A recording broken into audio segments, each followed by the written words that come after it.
I'd like to call this February 10th meeting of the Camino Real Regional Mobility Authority Board to order at 9:02 a.m. Any public comment today, Mr. Tejas? None received. Okay.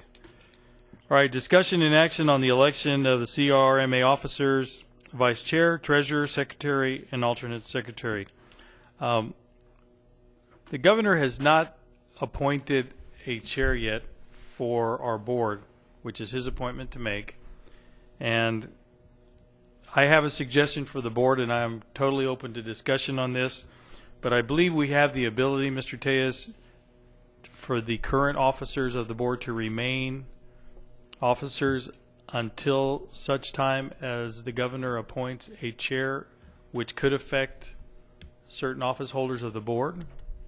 Certainly, you could do that with a motion and a second. The only item that I would mention is that the current position of alternate secretary is vacant.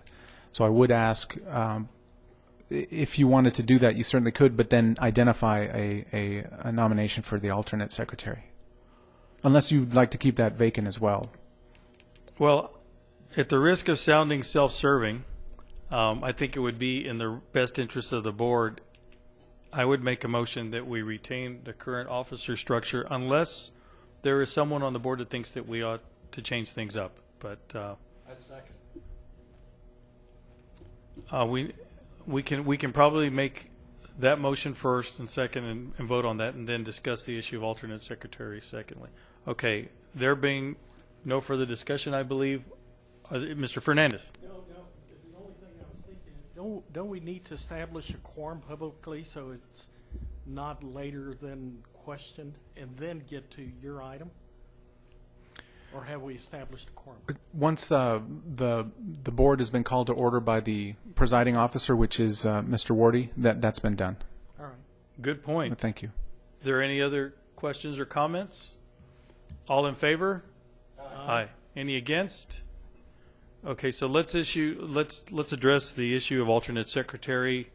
I'm wide open on that, so whatever the board would like to do. I don't really have an opinion on that matter. Anyone like to speak on that? Well, could we defer that until we have a chairman in place as well? Sure. Certainly. Just take So care we- of everything if it may. Okay. And then that Make the motion. No motion necessary. It would remain as is, so no motion would be necessary. Okay, so we'll leave that as is. We defer until a chairman is appointed. Thank you. Okay, that issue is handled. Number 4 is I know everybody's had a chance to look at minutes. Adoption of the minutes for the CRRMA board meeting of January 13th, 2016.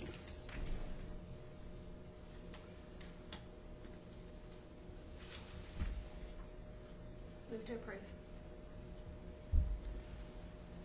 Second. We have a motion and a second. Is there any further discussion? There being none, all in favor? Aye. Any against? Okay. Number 5, presentation by the Texas Department of Transportation on the Northeast Parkway project.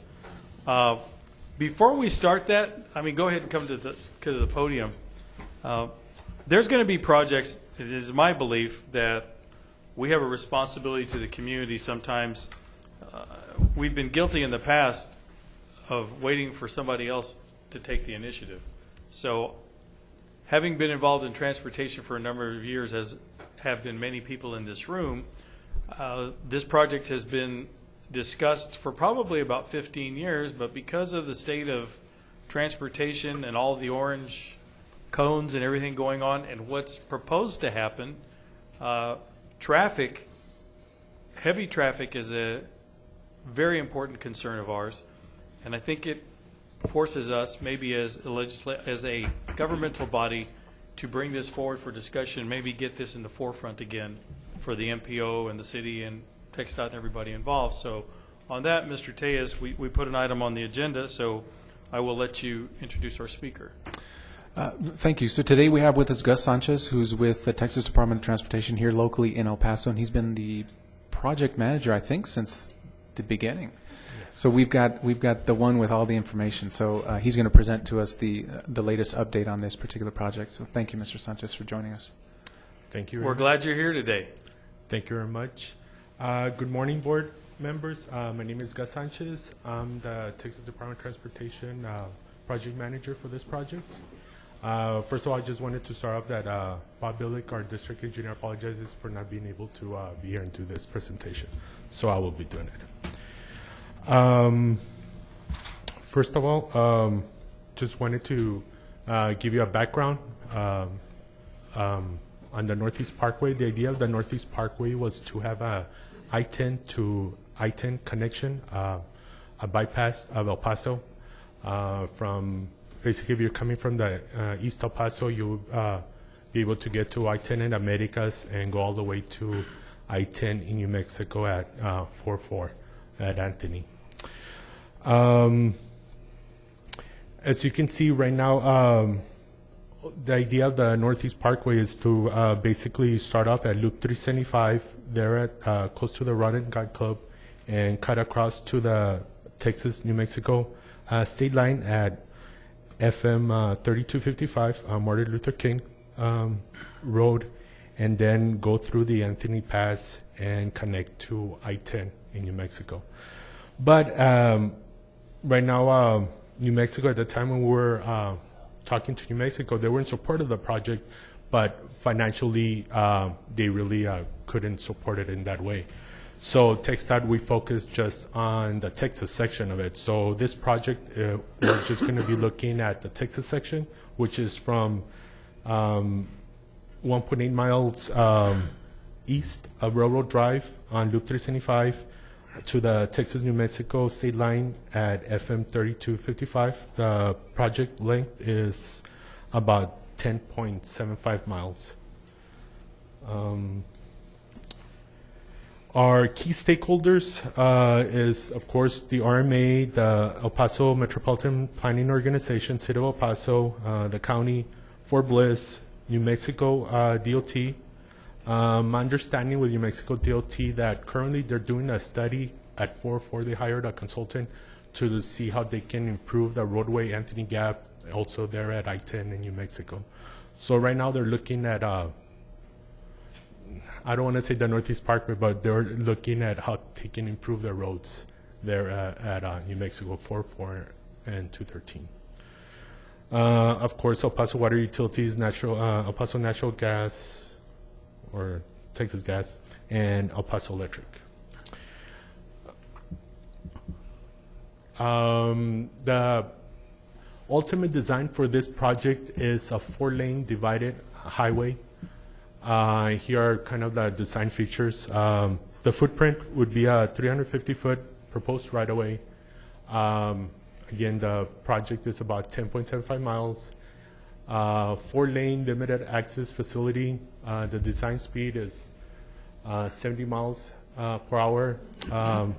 Minimal use of frontage roads. And we would build interchanges at Loop 375, Dyer, US 54, McCombs, and FM 3255, Martin Luther King. And this traffic, we would get a level of service C or better in this facility. What is the level C? Level C, we rate traffic almost kind of like a report card in school. A would be the best free-flowing traffic. F would be gridlock, congested. So a level of service C, we try to design a roadway that would be in a level service C, which is just normal, no congestion and just a free flow. So level service C is pretty good. We can build a Better than I-10 will be. Probably. Okay. Here kind of is typical section. I know it's hard to read, but basically the 4 lanes each lane would be a 12-foot with a 10-foot shoulder. Again, the proposed right-of-way is 350 feet, and having a pedestrian bicycle path on the side away from the main lanes. And the overpasses at the interchange would be the same. 4 lanes.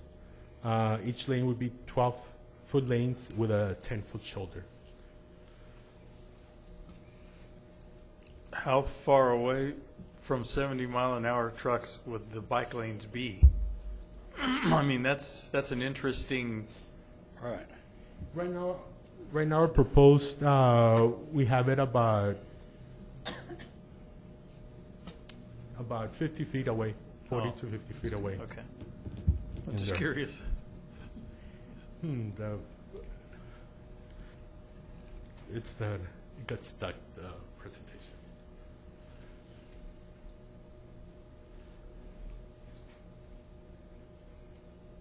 If I could ask IT to help us out with this, PowerPoint is stuck.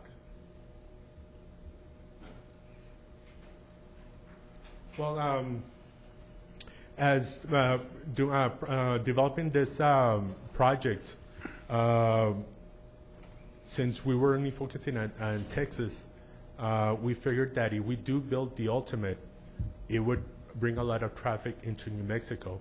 So part of the concepts that we talked about is a Super 2 design. Basically, is 2 lanes in each direction with a passing lane. That's basically is the Super 2 design.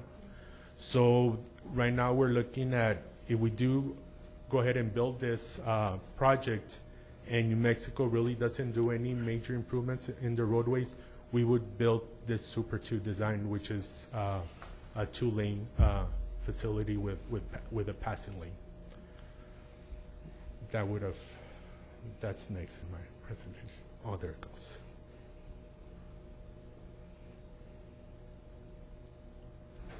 It just needs time to think. Yeah. Anyhow, the idea was to build the Super 2 concept kind of in the same in the same area where the ultimate is. So when we're ready to build the ultimate, the first phase of the project could be just widened, and we would have the footprint of the ultimate. There it is. There's the ultimate design. Those are the design, and kind of the Super 2 design.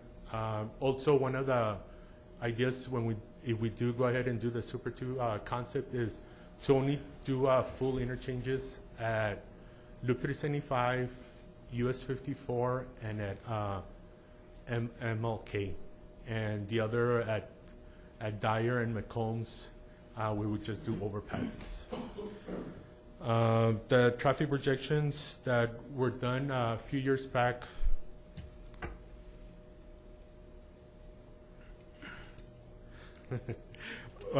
we came up to about 24,000 vehicles per day. In 2012 and in 2032, we're proposing, or it showed that we were looking at about 50,000 vehicles per day. The traffic projections are currently being updated because we do need them for our environmental documents. The cost. The cost for the Super 2 would be about $260 million, and for the ultimate would be about $306 million to build the whole project. And kind of broken down that it would be about $38 million for the proposed right-of-way and utility adjustments, and well, basically that's our latest preliminary estimate for this project.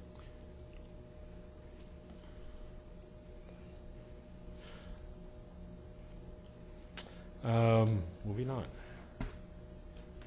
The project status right now, TxDOT and FHWA classified this environmental document for this project as an environmental assessment, an EA. The anticipated completion date of this EA from now would be about 12 to 18 months. We do have to get those traffic projections updated. The schematic layout was approved in May 2007. The project is in the MPO's 2040 Horizon Metropolitan Transportation Plan, in the 2030 network. And currently, the project is not funded. And basically, that's my status update. I have a whole bunch of questions for you. Great. What it would be the length, and I'm sure you've got, even if you don't have it in your presentation, what's the length of the highway on the New Mexico side? That's another about 10 miles. The whole from Texas and New Mexico, it's about 21 miles long. So it's almost 11 miles in Texas, and we're looking at a little bit more than 10 miles in New Mexico. And the cost would be similar, probably? The range? On that one, since we were concentrating in Texas, we really don't have a lot of good information in New Mexico. But that roadway is already built. So in their side, our assumptions is that they would just widen the roadway. So it It would follow quite possibly could be completed at not quite as much cost in there, because there really wouldn't be much right-of-way acquisition, and the cost of construction, since there's already an existing structure, could reduce that significantly, correct? Correct. There'll still be some proposed right-of-way, especially there on 213 is MLK in New Mexico, and that connection between 44 and 213 to construct interchange, which would complement the roundabout that they built, there would require some land. And also, they would have to coordinate with the BLM, Bureau of Land Management. So, but basically, yes, their existing their existing alignment is, they already have that right away in there. My concern, Mr. Sanchez, when you do your traffic updates, there's been a huge dynamic change on the commercial traffic. Previously, the Union Pacific Railroad offloaded all of their intermodal cargo over there in the area of the industrial, coming up off of Hawkins and feeding out different through the border highway. Well, they no longer do that, and they built a super port, which is $400 million facility, rivals anyone in the country, and they are anticipating exponential growth in their intermodal traffic. So maybe we have a case to interest the economic development people in southern New Mexico now to maybe get this prioritized for them under a different vein, because I realize there was no interest in the past, but Union Pacific had not completed their plans to build that port, and so I'm sure they and the people there are concerned about a choke point with what's headed for I-10 as we move forward. Correct, and also a couple of other things that I forgot to mention. I know Fort Bliss, this would be advantageous to Fort Bliss because it is a bypass, regionally a bypass around El Paso, but it would also help out with the circulation there in northeast El Paso, since the transportation, the roadway is kind of awkward system up there, and this would bypass in there, so it will also help the northeast El Paso. And Fort Bliss, last time that we spoke with them, it would be a great bypass to get into New Mexico, to White Sands, and to their military installations on either US 54 or up MLK. And also for incident management, the slopes, the grades in Anthony Pass are a lot less than in Trans Mountain. So if there's any accidents or any bypass, which we've seen it in the past, this would be another alternative to get cars and trucks around El Paso. So just wanted to point that out. Any questions, board members? Ms. Ineri? Mr. Sanchez, can you tell us how much, if you know, how much right-of-way acquisition would be required in the Texas side, or does Texas already control a lot of that land? Well, right now, we basically only control one parcel of that whole alignment. Basically, it's 11 miles by 350 foot.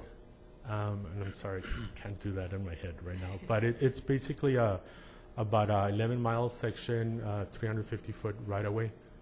Right now, we were able to do one advanced acquisition of a parcel, and basically that's all we've done so far. getting it fund either, I know the budget or the cost, it's extremely, well, looks extremely high, but it can be done in phases also, not necessarily the whole thing can be done at once. So just to keep that in mind. Is there a lot of small landowners that you would be dealing with, or they're just kind of a couple No, of mostly large ones? mostly would be the El Paso Water Utilities. That's one of the main owners. There's a few smaller landowners, but that as advanced acquisition, we were able actually to acquire one of the smaller landowners of So it that doesn't parcel. sound too painful. No. And is this viewed as, and maybe Mr. Wardy, as an alternate for truck traffic to get off of I-10, or what do you see this serving, or just, is it really just pedestrian, vehicle traffic? No, I think in previous numerous discussions over the years, it was hoped that we could divert truck traffic as the traffic grows exponentially on I-10, which it is going to do with or without action on our part. We needed to provide alternate route.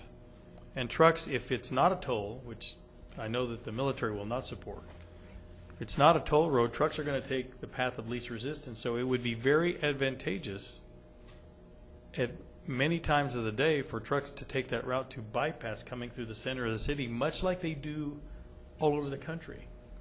So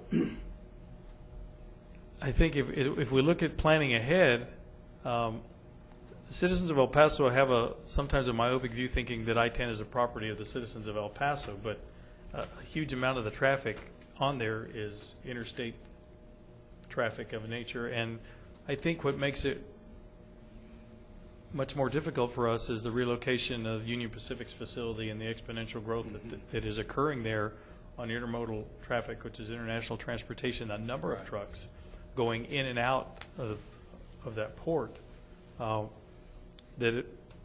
Day one, they already had a huge increase because of their ability, their throughput out of there. So it's not a simple problem, and there's many facets to it, but this would go a long way. And I think it needs to be prioritized, and I hope that we can bring that message to the MPO. We need to reprioritize this project because there's a number of issues. The military supports it because it helps congestion in the Northeast, and they have major infrastructure there. And when a lot of these discussions took place, BRAC had not occurred yet. So there are a lot of factors that have changed substantially from the initial discussions of the Northeast Parkway. And so I hope that the board will support helping push this project back to the forefront because I think it's going to help alleviate traffic. We're headed for some serious pain with the reconstruction of Interstate 10 as soon as the Border West extension is completed. And people are complaining now. I think it's going to be a much more difficult situation for us as we go forward. I don't know if that answers your question, Ms. Yanera, but It does. Thank you. and I'm not qualified, Mr. Sanchez, from the textile side. I'm just saying from MPO discussions and industry discussions and Chamber of Commerce, Transportation Committee discussions, all these things have been in various stages over the years. And so now we're at a point where all of these things that we even thought about are happening. Correct. And this is not something that's going to affect us now, but it will be in the future. So planning-wise, it's something good to look at. And because by the time it happens, it's just going to cause more issues if you wait. One more question, if you don't mind. Ms. Yanera? Is there a study that's been done kind of forecasting what our traffic needs in the region that highlights this as one of the important projects that we could target? I'm just trying to find support for this in terms of, That's through the El Paso MPO, their travel demand model. Okay. They look at the whole region and see. Could you speak up, please? I'm sorry. The El Paso MPO, they have a travel demand model. They look at the whole region, and they are able to see all the problem spots. And they rank those kind of problem areas? Is it Yes, something we can and- look at online, or? Or talking to the MPO probably would be the easiest way. But they do have their documentation online that you can download. their MTP plan. They have up to 2040. They've looked up to it, and but I believe talking to the MPO and asking them the specific questions, they can give you the specific Okay, great. answers. How frequently is that updated? I'm not an expert on the MPO, but every few years, actually, they're currently updating this. Every 2 years? Every 2 to 3 years, I believe. So it may not have the impact of the intermodal yet. I'm not sure. I don't know. I don't know the answer to that question. Push for an update. Can we ask the MPO, Mr. Medina, It didn't to exist come 2 years present to ago. us? I think Sure. that's interesting to see where this is. in Invite him terms to of- come speak Yeah, to the RMA board. that'd be great. Mr. Tays, we'd like to get Mr. Medina to come and discuss that issue with us and find out where we're at on this. Absolutely. Are we speaking specifically of Northeast Parkway, or are we talking about more general terms of MPO operations and planning and that sort of thing? Well, I think Maybe the main topic would be Northeast Parkway, but it would be good for him to come Good one, a and general one. a general overview. Sure, certainly, I can ask. No, I'm sorry, I have one more question. This Northwest Parkway, with Global Reach, I'm not that familiar with that side of town. Where is Global Reach in all of this in terms of that providing, I understood that provided some relief for truck traffic, is that? Global Reach, or the extension of Yarborough to Spur 601. That's kind of a little bit south of the Northeast Parkway. The Global Reach does do some relief congestion for the Butterfield Trail in the airport, but it's kind of separate from the Northeast Parkway. They both have different functions. Thank you.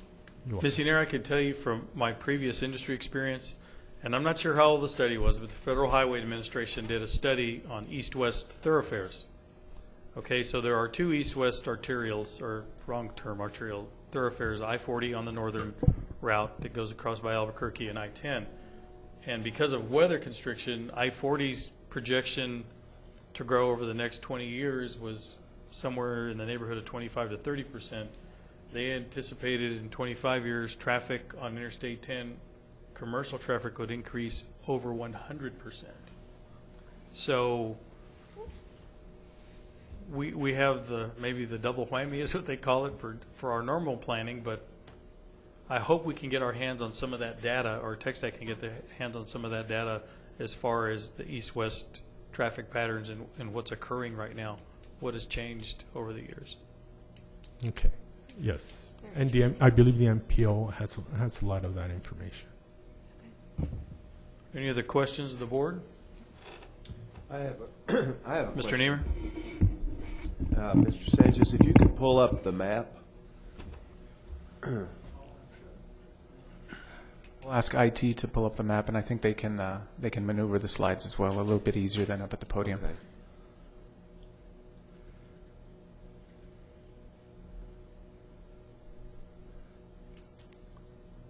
I believe it's the second slide.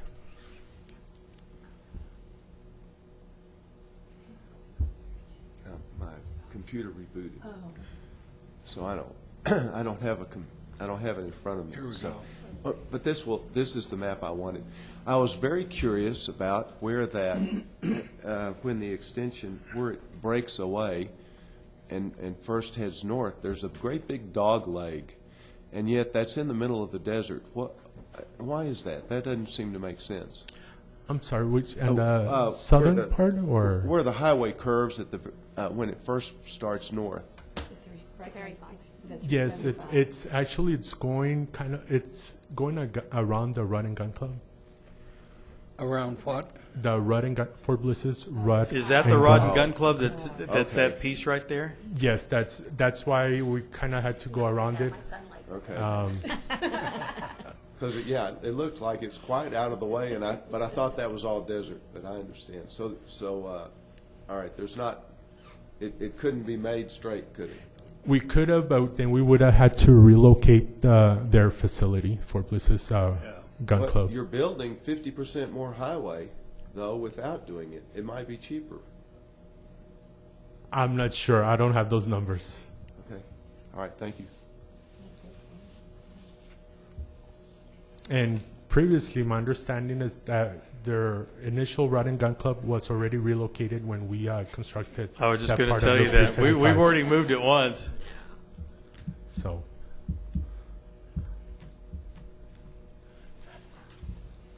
Okay. Any other questions, comments? Mr. Sanchez, I want to thank you very much.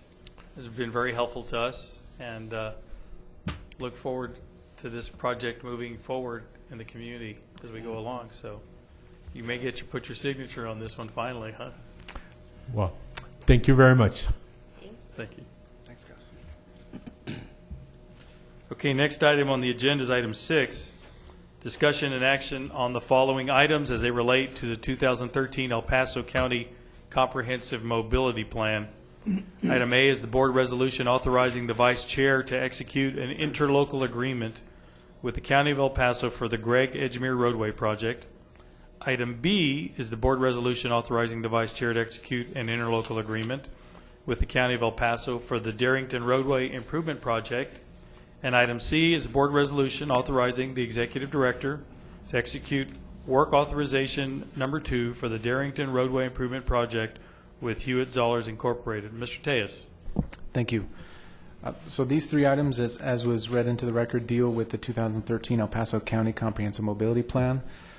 As you all will recall, that program includes a slate of projects that the RMA, through the use of the county's vehicle registration fee, is developing, and I should say bonds issued off of those vehicle registration fee proceeds.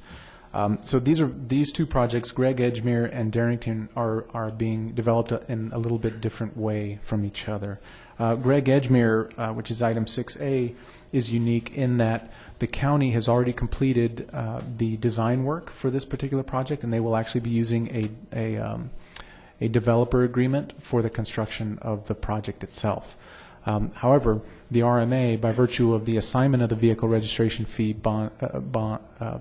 the vehicle registration fee proceeds, we control the vehicle registration fee bond proceeds. So because of that, the agreement that you see under 6A is actually an agreement whereby the county is authorizing the use of the vehicle registration fee bonds, yet the RMA is actually passing those funds back to the county so that they can utilize those funds for the developer participation agreement and the actual construction of the project. This one is somewhat analogous to the Aguilera project, which is also being funded with vehicle registration fee, at least partially being funded by vehicle registration fee proceeds, in that, you'll likely recall that agreement, the county authorized the use of the funds for Aguilera, but in that case they also authorized the Regional Mobility Authority to then forward those funds over to TxDOT for them to actually do the construction. So a little bit different on this one. And this one is in the total amount of $2,475,819.14.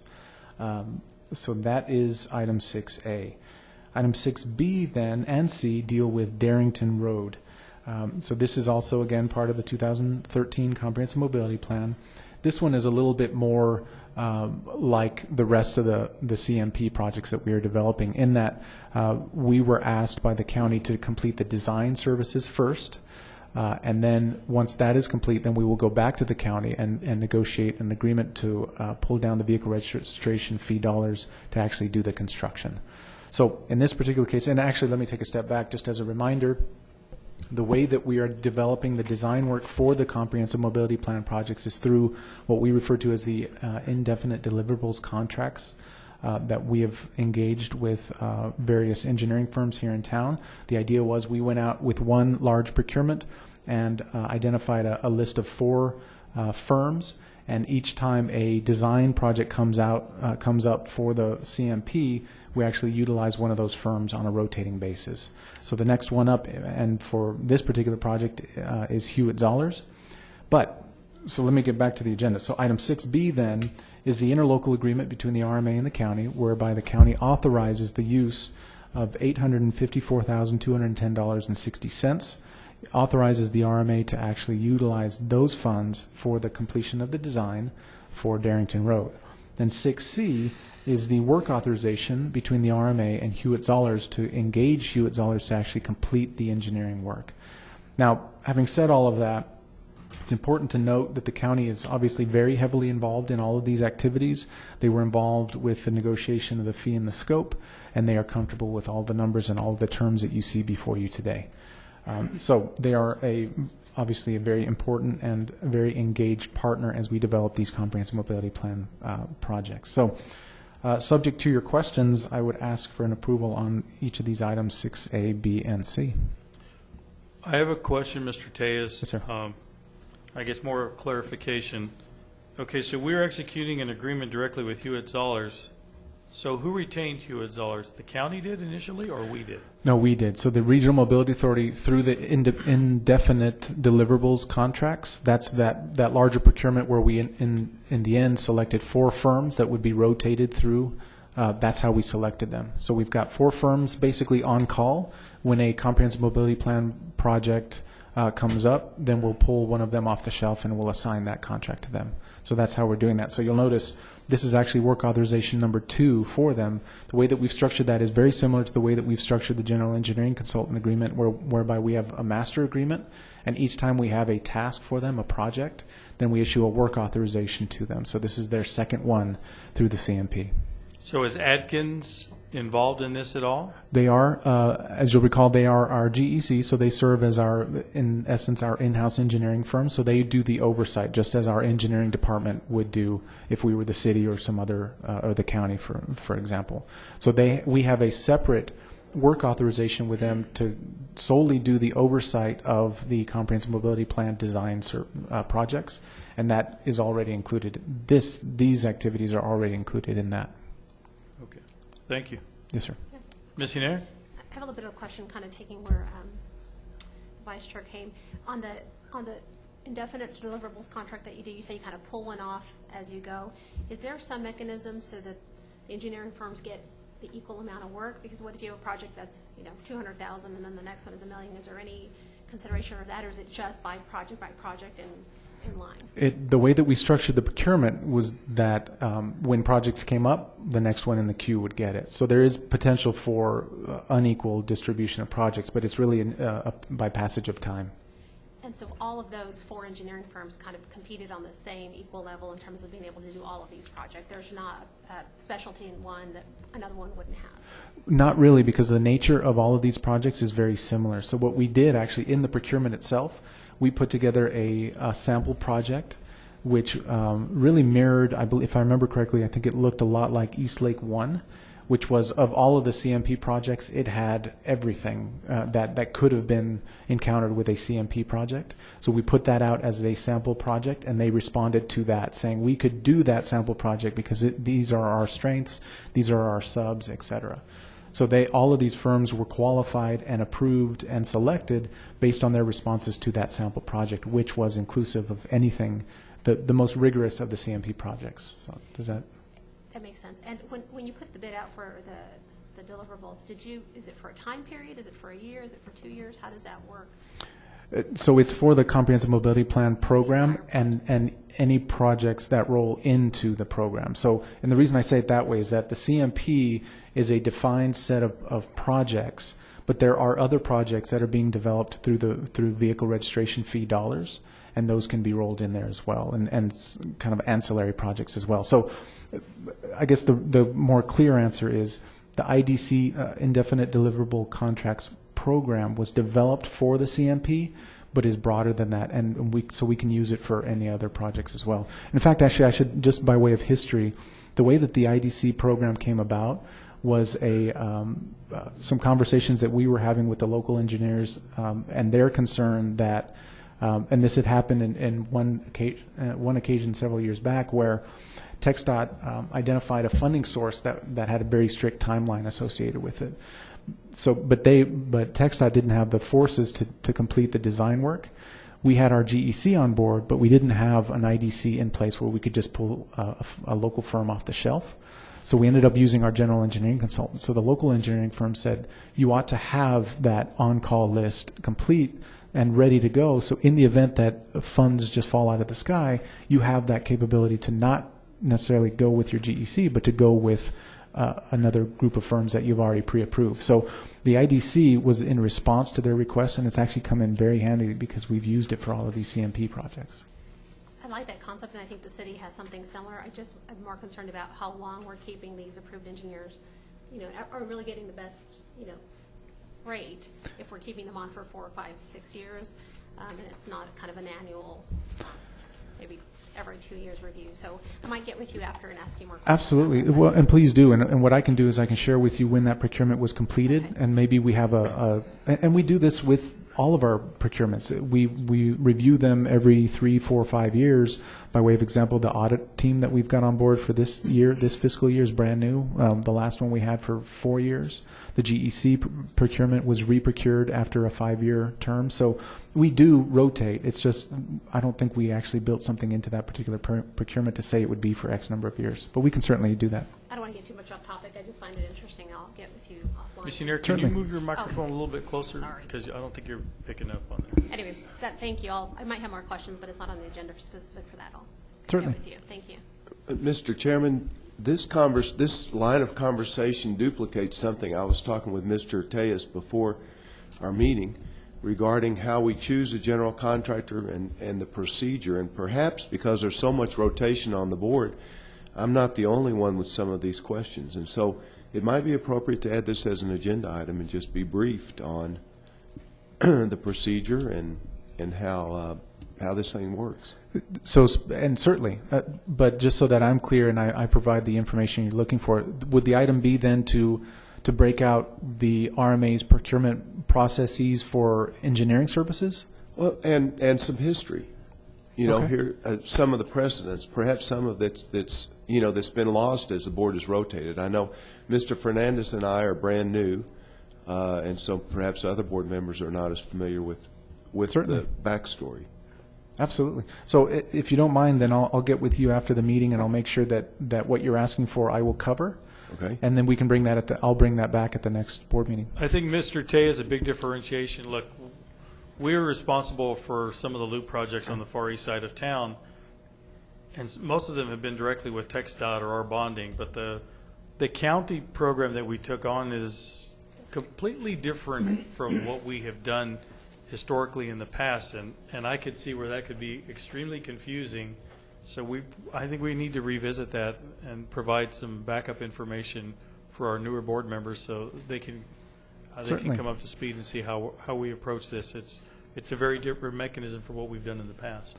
And in fact, to that point, we've the last time we had major turnover for the board, several of you will recall, we brought back several items to break out how what the GEC is, how they were procured, and that sort of thing. So if you're interested, I'll share those PowerPoints with you, and more importantly, if you'd like to sit down, I can walk you through those, and we can talk a little bit about that as well, and hopefully that would help. Or depending on how that goes, we can certainly revisit those PowerPoints as well at the board level. But we can do all of that.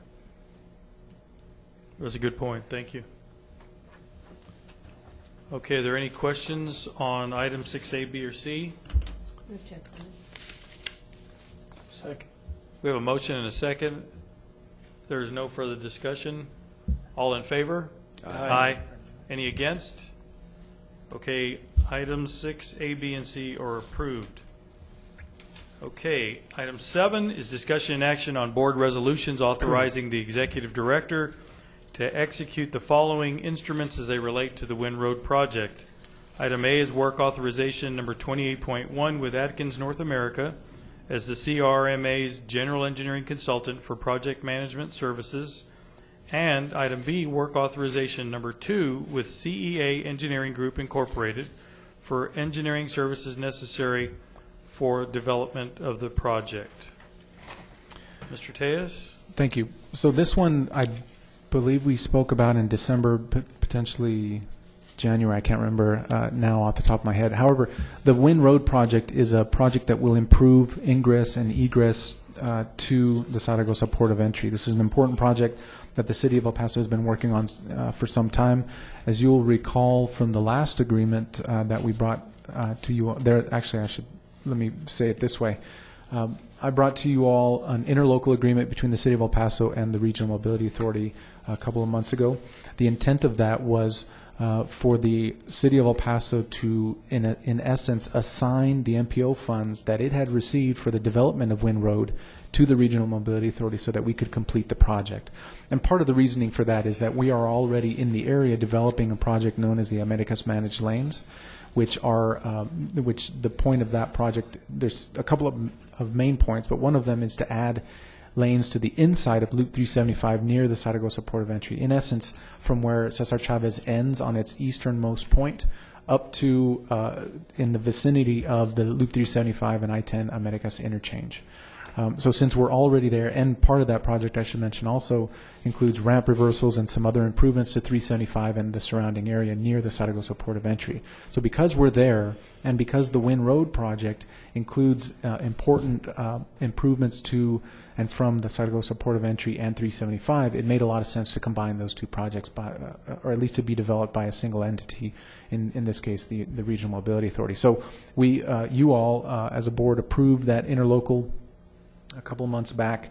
And you also, I believe at that same time, approved a work authorization number 28 with the general engineering consultant to develop, really to do some preliminary planning and development of the project. And the reason I say it that way is that at that time the city had completed some very, very preliminary work, but we as a region, whether the MPO, the city, or the RMA, we really didn't understand what the project was yet. So we didn't understand exactly the project limits, the type of design that would be necessary, the total project costs, all those really important key elements that you need before you actually engage an engineering firm to design the project for you.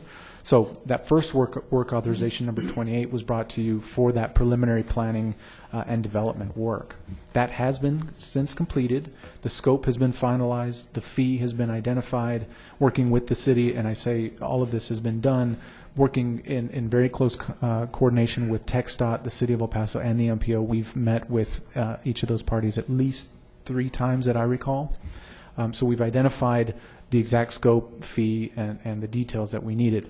So what you have before you today then under 7A and 7B then is the first item, which is a work authorization number 28.1, which is a supplement to the original one. And this provides the fee and includes the scope to actually do the management and oversight of the plans, schematic, and estimates, the PS&E, really the design work that we need to get done. So again, Atkins, as the general engineering consultant, will serve as, in essence, our in-house engineering department to do the oversight of the design work. And then under item 7B, you see another work authorization there. This one is for CEA Engineering Group to actually complete the design. Touching on the last agenda item, this group is also part of the IDC procurement, and that's how we pulled them down for this particular activity. I'd also mention some of the very preliminary work that the City of El Paso completed was done through CEA, so there are some efficiencies being realized here by the RMA being able to use CEA for the continuation of this work.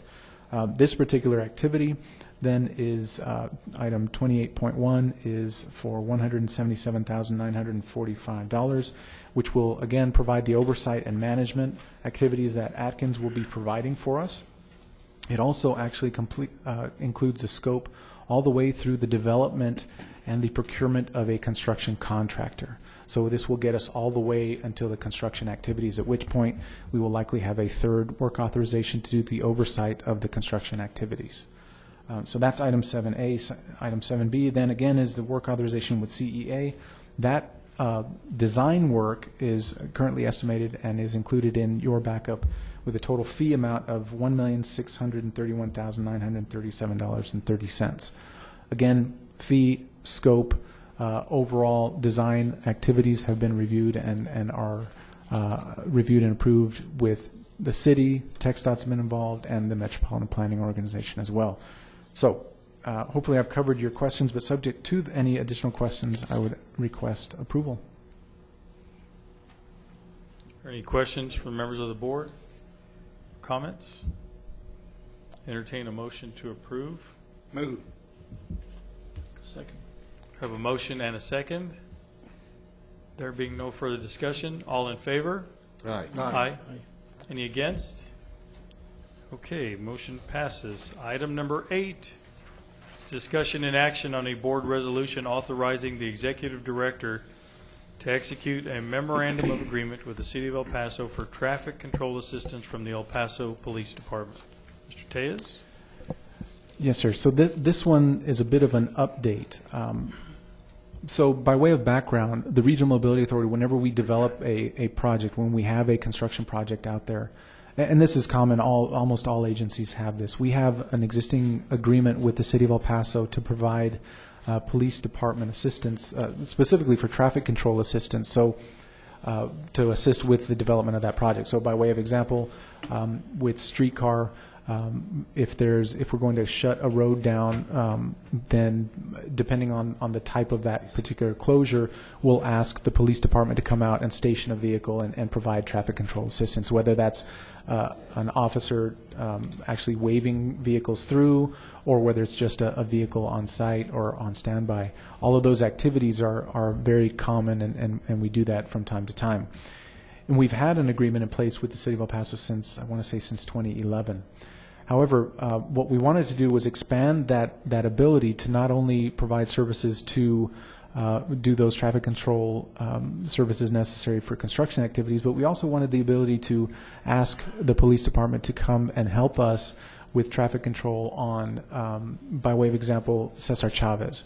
So as you all likely know, we have many folks that are using the express toll lanes, but they're jumping in and out of the lanes. They're crossing the double white line, which of course is against the law and contrary to the intent behind the use of the express toll lanes and their implementation. So what this agreement does is really just it's updating our agreement with the City of El Paso, continues to allow us to use police department subject to certain terms and conditions outlined herein. We're allowed to continue to use them for traffic control services, not only on construction activities, but now also in other areas where we feel necessary and where the police department agrees. So a little bit more, a bit of an update, but also broadening of the agreement. And then also the second item, and you'll notice this in the resolution, I'm also asking for authorization that the executive director can pull those services as needed, provided that each of the projects includes the budget for that activity. So rather than coming to you, by way of example, with streetcar, where I come to you with specific request for authorization for police department traffic control, as long as the budget allows for it, this resolution will grant me that authorization. Subject to your questions, that's all I have for this particular item, and I would request approval. I have one. I know we talked about this preliminarily yesterday. I had a question, but I have another question for you. And I know in the compensation on page 2 of 4, compensation stipulates what the vehicle usage rate per car is. And I can understand it says salary, benefits, and overtime pay for the officers, and I'm sure that varies because of the level of pay of the individual officers assigned. But is there an estimate? Is there a range that you could tell us on a per hour cost what the officers are reimbursed, the city charges us? So I can provide you the ranges. Now, we didn't include that because the range can be great depending on the rank of the officer that's actually providing the service. And these are all off-duty officers as well. But so what I'll do is I'll provide you the ranges, and I'll also provide you a breakdown of an example project, like when we used it, we used these services on Airway or Americas interchange. I can provide you both of those so you can get a general feel for what we're talking about. No, and the only reason I ask is because I know that the reimbursement cost for the officer is going to be a much larger number, probably more than double what the vehicle cost is. And I think the board maybe might like to know I know that it's in the $60 per hour range. Oh, I thought it'd probably be higher, including benefits, but it'd just be good to know. I don't want to create It's no problem. a huge problem or attempt to micromanage the situation, but I think the board would maybe like to know what Certainly. Yeah, I can do range of that. what it costs us per hour. Mr. Parker? Well, I was sitting here wondering and theorizing that the officers would probably be working most of the time overtime, which would exacerbate the overall sum too. So All of that is taken into I'd consideration. be Yes, sir. interested as well. Absolutely. I'll provide I think that. that's just prudent. Yes, sir. Thank you, Mr. Tejas. Certainly. So are there any other questions on this item? Excuse me, I will entertain a motion to approve. Move to approve. I'm sorry. Second. We have a motion and a second. There being no further discussion, all in favor? Aye. Aye. Aye. Any against? Motion passes. Okay, final item on the agenda is item 9. Update, discussion, and action on the Executive Director's Report. Item A is the El Paso Streetcar Project update, and item B, El Paso Bike Share Project Phase 2 update. Mr. Tejas? Yes, sir. So this, I thought, I'd like to start doing this periodically because of the nature of this particular project. It's very, it's being watched, obviously, very closely. It's a very important project for the region as well. So I think what I'd like to do periodically is bring our project manager, Gil Gardner, to you all every now and again to let you know where we are, what kind of issues we're running into, how we're resolving them, and that sort of thing. I'd also mention, though, that this initial one, I think, because we've just really started the construction activities in January last month, we don't have a lot of construction activity to share with you, but what we do have is a lot of outreach activity. So I've also asked part of the leader of our outreach group, Marina Monsis-Weiss, to join us as well. So we've got a single PowerPoint that will be started off by Gil Gardner, who's our project manager for the program, and then Ms. Monsis-Weiss will follow up with some outreach activities that we've been involved in lately. So with that, Mr. Gardner, if you could come up and present for us. Good morning. My name is Gil Gardner. I'm the construction manager and project manager for the El Paso Streetcar Project, and I'm glad to be here this morning. As Raymond said, what we want to do is to give you a presentation, a status report of where we are on the project today. We started the project out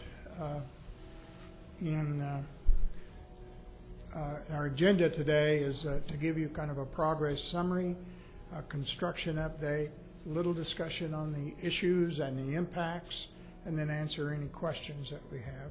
And then after my agenda, Marina will give another presentation on our public outreach and public information program, not so much an outreach, but an information program that we feel has been very successful.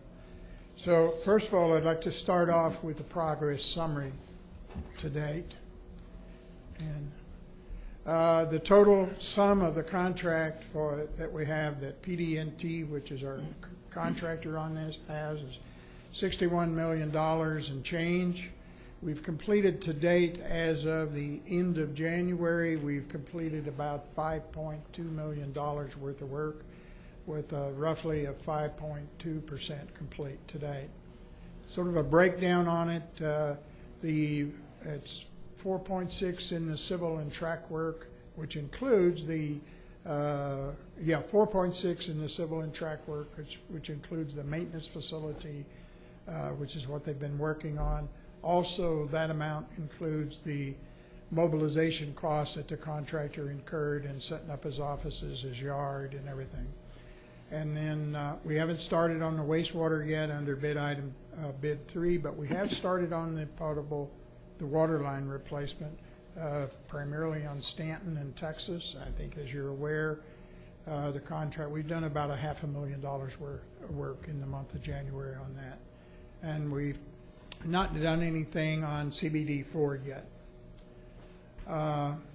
Some of the work that's been done has been the demolition and grading on the maintenance and storage facilities, which I'll discuss in a few minutes. Water line replacement on Stanton, Kansas, and Father Rom has all been working on in the January. We've ordered, or the contractor has ordered the rail November 2015. Expect delivery between April and June of 2016. It'll come in batches, and it'll be in their yard, loaded in their yard down on close to the border highway, where they will then assemble the rail and put it together. Texas gas relocations were completed in December of 2015, almost right before Christmas. They finished up all of their work. El Paso electric utility relocations are ongoing right now. but we do not expect them to impact the schedule. So, and they should be finished up very shortly. Some of the issues and impacts. On a project of this nature, we've always expect and we plan for a potential unforeseen site conditions. And because of this, the contractor had requested, their initial schedule had anticipated starting in early January, but they had requested to get started in early December doing the clearing and grubbing and grading at the site maintenance and storage facility to, you know, make certain that there wasn't any surprises there and everything. And sure enough, you know how things happen, there was a surprise. One of them is we discovered a ghost diesel tank. What I mean by ghost, it wasn't on anybody's list, anybody's register. Discovered during the site clearing. We also discovered along with it a smaller tank, a couple of concrete vaults, and approximately 1,000 cubic yards of contaminated materials that are all going to have to be removed.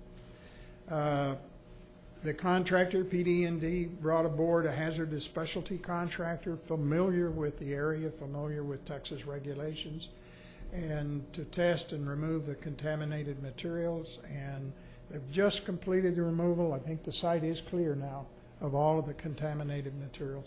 We had to keep it on schedule. TxDOT and TCEQ were notified.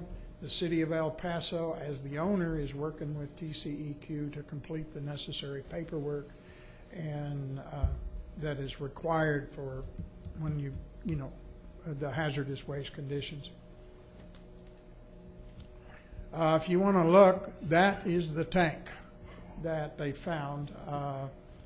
It started out when they initially dug it up or got one end of it, they thought it was a kind of a small tank and hopefully it wouldn't be a major thing. As it turns out, it was quite a bit larger.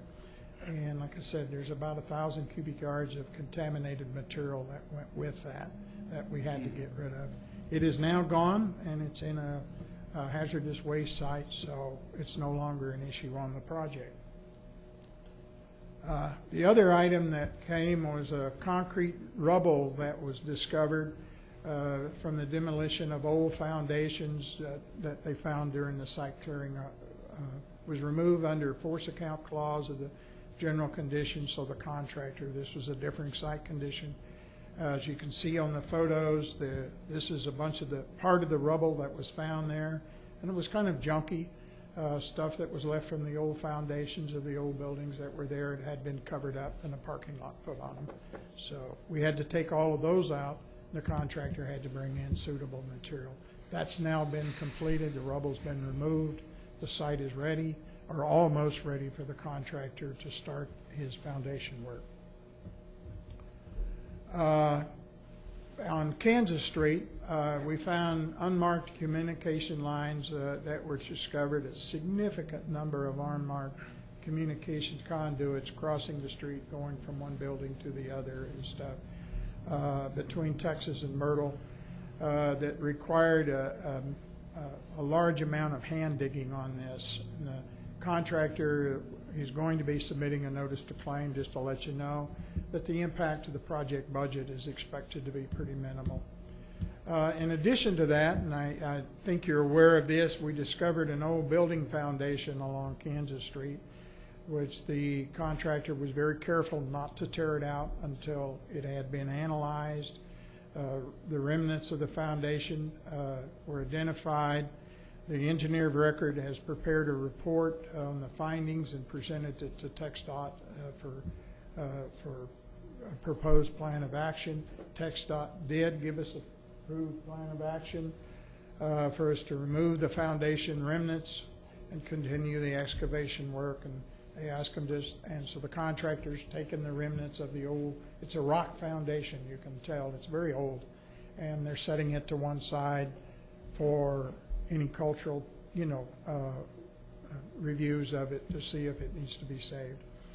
But the impact on schedule and budget is expected to be minimal. The contractor's, continued his work in there, using hand equipment, cleaning up as he goes, and he should be finished into Kansas here in the next few weeks. That is kind of it on the infrastructure update as to where we are today. One of the items that I would like to mention is we'll be coming before you in either a special session or in the March session with the proposed change orders for these unforeseen site conditions, the hazardous waste material, the rubble that was found, and then the requirement of handwork and stuff because of the significant number of unknown utilities, communications utilities that they've had to protect. I want to clarify that the change order will be within the budgeted allowances, contingency allowances for each of the item, so we'll still be within the total budget. So with that, do you have any questions? Ms. Nair? Are these unforeseen conditions things that we anticipated at the beginning of the project and probably not see as much as the project continues, or do you anticipate just as the project moves we're going to keep seeing some of these issues?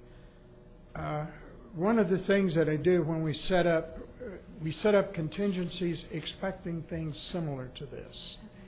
Been in this business a long time, and I know that anytime you start digging in the ground, you're going to find things that you just didn't know that were there. So you always set up a budget, you anticipate something like this. We did a risk assessment very early, looked at the budget, established this especially for the maintenance facility. To give you an idea, we have a contingency on the maintenance facility alone for items just as this of over almost $600,000. And that's to expect uncertainties like this. And that's part of the overall project contingency. Okay, so we really expect it to keep going as we Yes. enter new phases. Well, and I think what you're touching on, I think actually Mr. Gardner and I spoke about earlier, and that is the majority of the contingency is really loaded towards the underground work because that's where all the question marks are. You have no idea what you're going to find under there. So the majority of the underground work will be completed by the time we get to the summer. So once we get to the summer, most of those contingencies. That's where we expect all of these fines and that sort of thing. By the time we see get some end to this and some exactly, that's exactly right. So it's been front loaded in terms of contingency funds to account for this period where we're digging around in the dirt. By the time we get past summer, most of them now we'll still be doing OCS pole, that sort of thing. So we'll still be digging down, maybe hitting basements and that sort of thing, but nothing quite like digging down 20 feet and finding a ghost tank. So that should be done by summer. Just one more question. On some of the items I noted that you had minimal impact to timing and budget, and on some you didn't. Does that mean the ones that you didn't are expected to be expensive and time-consuming, or is it just an omission on your part? Overall, how would you categorize the ones that weren't identified? When we look at each one of them, we sit down with both the engineer and the construction management team, sit down and tried to analyze each of the items to see. We don't use the same percentage for each contingency, for each item. Like he says, we front-loaded the utilities because that's where the issue would be. And then some of the items, the contingency can be fairly low because we don't expect, like the track itself. We know exactly how much track we're going to put in.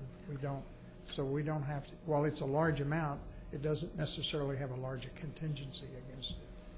Would like to point out that we also have a list of what we call unallocated contingency that we don't use unless absolutely necessary. And in fact, the way we've sort of set it up is that if we run out of contingency, if we overrun one item, then we have to go and sit down and justify drawing on the unallocated contingency. So I hope that answers your question. I think what you're telling me is overall they're all things within what you expected and manageable and not Yes. breaking the budget, if you will. That's right. And Okay. actually, if I could touch on that, the contractor, Paso Norte Track Works, has been really good about when encountering an issue moving beyond it and going and doing work elsewhere. So nobody's sitting on their hands. We're not burning time or anything like that. I've not heard to date any hints that we're starting to push timelines or anything like that. I think we've been able to absorb that because of the contractor's ability to move and move into a different area. So we've had really good working experience with the contractor to date, and we're expecting that to continue. Thank you, very interesting. Yeah, the contractor, by the way, is here today to answer any questions. So if you ask a construction question, I may defer to Anthony Alfonso and let him answer the question. Any other questions? Thank you very much for being here this morning. Okay. Well, with that, I'll ask Marina Moses-Weiss, who's the principal for Barracuda PR, to approach. So she's got a few slides as well. You can just hit the arrows. Yeah, spacebar will work as well. I'll ask IT to bring up the PowerPoint. And she's going to talk about the outreach component. Good morning. I'm Marina Moses-Weiss. I own Barracuda PR, and my team is responsible for the outreach on your bike share plan and now the streetcar, which we're just as excited as the community is about it. Let's see. It's on here. Okay. So this is our little agenda, and we'll just kind of go through our presentation and give you an idea of the outreach plan and how we're working to communicate the streetcar project as we progress along. So like I said, I mean, everybody's excited, everybody's watching this project, on the larger level, but then we are also really impacting a lot of groups at the street level. So we're very careful to make sure that we do communicate on a multi-tiered approach. So some of it is very grassroots, face-to-face, meet with people personally, take phone calls, and others, you'll see the press releases and the big news that comes out. We have the weekly e-newsletter that I hope you all are subscribed to, which kind of gives you the big picture of what's happening every week. We talk to people and on their turf, on their terms, how they want to be spoken to. So we do that. We do a lot of street level outreach. We're all bilingual, which is really important. So we hit the streets when we know that there's going to be a large impact on a certain area, and then we concentrate on that area. And we go down there and talk to all the merchants, all the business owners, property owners, and just let them know. If they're not there, we leave a flyer behind with a very specific map about how this is going to impact their area. We leave our phone numbers. If we see them, sometimes I'll have 20-minute conversations with them, which is really nice. They have my cell phone. They register for the e-newsletter. If they want to come to our weekly meetings, they're invited to do so. So we do that a lot. We also activated the weekly e-newsletter that we talked about. So far, we've sent out 17 of those, and we just continue to encourage people to sign up for that. Also, the best place to see us is on Facebook. That's just your real-time updates. We also have a bilingual project hotline that we take calls. The number is 844-252-RAIL, and to date, I think I've taken about 16 calls. Everybody gets called back in their language, English, Spanish, whatever it is. And then the most important thing I think that we're doing is we have a weekly stakeholder meeting, which we just held early this morning, where everyone along the route is invited to attend and have face-to-face conversation. So Anthony's there, the Paso del Norte team is there, Gil is there, and it comes down to there's a barrel in front of my parking lot, and okay, we'll move it, and any kind of concerns that people foresee, we tackle right there. So those are very, very helpful, and we encourage everybody to attend those, because that's where they get the updates, they get a preview of what's coming up, and most importantly, they want to know, well, how does this affect me, and they get that answer. Like I said, we have a Facebook page going. The streetcar, even though it's concentrated in downtown UTEP area, is very popular. So we're a month old, I think, and we have 3,400 likes on Facebook. So that lets us know, people are interested. We also have an Instagram page with 112 followers as well. I think most of you, if not all of you, attended the community open house, which was pretty successful. It kind of looked like a rock concert is what Ray alluded to with the shirts. The shirts are popular. We made 400 shirts and we ran out. During that time, again, the public was able to come down, have those one-on-one conversations with everybody involved with the project. They got to sign a piece of rail, and it was just overall really great. We were also able to generate 160 new e-newsletter subscribers from that meeting. That was at the public library on January 28th. Again, I think you all see these, but we issue the weekly media alerts. Some weeks, if we have new news or breaking news, we'll issue more than one. But that's really important, and they become expected. Our goal is to provide too much information, be as transparent as possible, so that we're not reacting versus being proactive. So that's our approach at all times. When Ray is not available to talk to media, we are your PIOs, your public information officers, in English and in Spanish. Social media is fun, so we use it to give away incentives and post engagement. People are really excited again, and it's also a good way, for if your friend likes something, then they're spreading the word, and that's kind of how the communication is happening online anyway about the streetcar. So it's really cool to see that coming from somebody that you know and trust, and it's kind of being generated out there. This was a gentleman that found us on Facebook. And he wanted a shirt, and so he came down and got one. These are the ways to contact us. I think Facebook is the strongest way to find us. If anybody has any questions about the streetcar, Facebook is the place. It has our e-newsletter sign-up link. You've got real-time information. Everything is there. That's really our hub. But you can also find us on Instagram at El Paso Streetcar. And then, of course, you can call us. Feel free to call us, 844-252-RAIL. And then, of course, the newsletter, which we find to be pretty valuable. And with that, are there any questions? I would just add that the event at the El Paso Public Library was excellent. I think you set a new bar and standard for communication on these types of projects, because I think there was a lot of enthusiasm, and I think the more we reach out, the more people will feel positive about the work that's being done. Well, we appreciate it. We're equally as excited, so it's nice when your excitement kind of comes through to everybody else. Anything else? Thank you, Ms. Monsiváis. Thank It was you. a really nice event. Great. Did you get a shirt? You bet. Mr. Tez, I believe that we just have the bike share. Yes, sir. So when I posted this agenda, I was hoping that I'd have a few more things ironed out than I was able to, so I'll ask for this item to be deleted, and we can bring it back at the next meeting. Okay, we don't really need to vote on that, right? No, Just defer. no, we're okay. Yeah, so Okay, subject to your questions, that's all I have for you today. Are there any questions of Mr. Tez before we conclude the meeting today? I'll entertain a motion. Move. Second. All in favor? All right. Aye. Okay, this meeting is closed at 10:20 a.m.